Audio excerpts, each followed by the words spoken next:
couple of important things, I think. First of all, communicate to your congressperson that you think this is important and you want to support federal funding for Alzheimer's disease science. Go to alz.org, sign up to be a registered advocate. We'll send you email. When we send you email, act.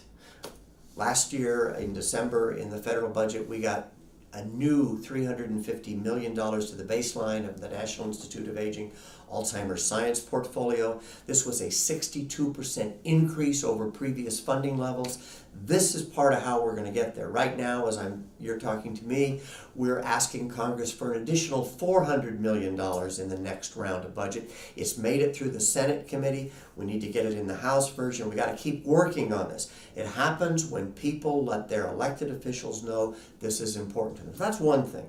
Support federal funding for Alzheimer's science. Second thing is, think about participating in trial match. Think about participating in clinical studies. A distant second to money in terms of advancing Alzheimer's science is participation in clinical studies as the second most important impediment to advancing science. Researchers get a good idea. They need people for these studies. Now, some of these studies are and you have to start with a really big pool of people because every study needs a different profile of participants, right? Maybe they need people who are in the early stages of a diagnosis of Alzheimer's disease, but maybe they need normal controls. Maybe the research can be done just online. So if you live in rural Iowa, you can still participate in a study that's being done in Boston. Maybe they're going to ask you to do a spinal fluid exam, but quite likely not. You don't know, but you got to start with a big group of people to get to the small number of people who are appropriate for every study.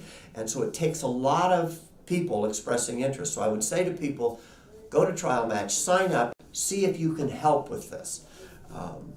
That's one thing. The other thing, of course, is donate, support the Alzheimer's Association. We're proud to be the largest private nonprofit funders of Alzheimer's science, and we fund peer-reviewed science. We're always scanning the field to see where our investments can move the larger field forward. So supporting science through the Alzheimer's Association is a great way to leverage your donation.